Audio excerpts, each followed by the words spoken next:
एक दौर मशरिक का बादशाह बूढ़ा हो गया था और जानता था कि अब वक्त आ गया है कि वो अपना जानशीन मुंतखब करे। लेकिन उसने फैसला किया कि वो अपनी सल्तनत के वजीर या अपने बेटों में से किसी को बादशाह नहीं बनाएगा, बल्कि एक अनोखा तरीका अपनाएगा। उसने एक दिन अपने तमाम मुल्क के नौजवानों को दरबार में बुलाया। बादशाह ने कहा, मेरा वक्त करीब आ गया है कि मैं तख्त छोड़ दूं और अगला बादशाह मुंतखब करूं। मैंने फैसला किया है कि नया बादशाह तुम में से कोई एक होगा। ये सुनकर सब बच्चे हैरान रह गए, मगर बादशाह ने बात जारी रखी। मैं आज तुम सबको एक बीज दे रहा हूं। ये एक खास बीज है।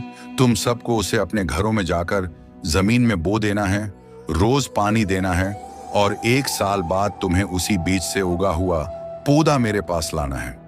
मैं तुम्हारे पौधों को देखूंगा और जिसका पौधा सबसे अच्छा होगा वो मेरा जानशीन बनेगा। उस दिन एक लड़का जिसका नाम लिंग था भी वहां मौजूद था।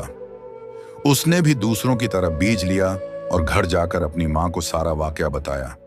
मां ने उसके लिए एक गमला और अच्छी मिट्टी तैयार की। लिंग ने एहतियात से बीज बोया और रोज पानी देना शुरू कर दिया। कुछ हफ्ते गुजरे तो दूसरे बच्चे अपने पौधों के उगने की बातें करने लगे, मगर लिंग का बीज नहीं उग रहा था। 3 हफ्ते, 4 हफ्ते, 5 हफ्ते गुजर गए, मगर अब भी कुछ नहीं निकला। अब दूसरे बच्चों के पौधे खूब बड़े हो गए थे, लेकिन लिंग के पास कुछ भी नहीं था। उसे लगा जैसे उसने बीज खराब कर दिया है। 6 महीने गुजर गए, मगर गमला खाली का खाली रहा। लिंग को अफसोस होता था, मगर वो हार नहीं माना। उसने अपनी मां से कुछ नहीं छिपाया और रोज अपने खाली गमले को देखता रहता। 1 साल पूरा हो गया। बादशाह ने ऐलान किया कि सब नौजवान अपने पौधे दरबार में लाएं। लिंग ने मां से कहा कि वो खाली गमला लेकर नहीं जा सकता, मगर मां ने कहा, बेटा, सच्चाई सबसे बड़ी बात है। जो कुछ हुआ है वही दिखाओ। दिल घबराते हुए लिंग खाली गमला लेकर महल पहुंच गया। वहां सबके पौधे देखकर वो हैरान रह गया। किसी के दरख्त थे, किसी के रंग बिरंगे फूल। हर गमला खूबसूरती से सजा हुआ था। लिंग ने अपना खाली गमला एक कोने में रख दिया। बच्चे उस पर हंसने लगे। कुछ ने अफसोस से कहा, कोशिश तो अच्छी थी। थोड़ी देर बाद बादशाह आया। उसने सबके पौधे देखे और तारीफ की। वाह, क्या खूबसूरत दरख्त और फूल उगाए तुम सब ने।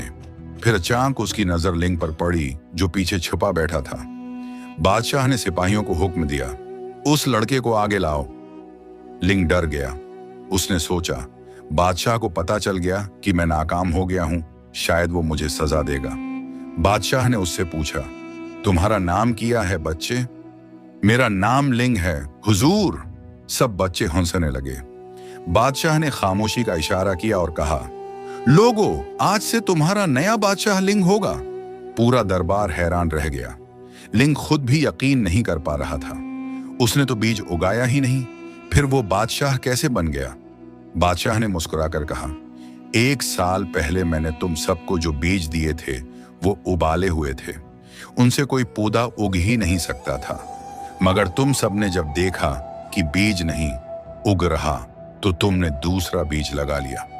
सिर्फ लिंग ने ईमानदारी और हिम्मत के साथ खाली गमला वापस लाया, क्योंकि उसी ने मेरा दिया हुआ बीज रखा था। इसलिए वही मेरा जानशीन होगा, क्योंकि बादशाह बनने के लिए सबसे बड़ी खूबी ईमानदारी है।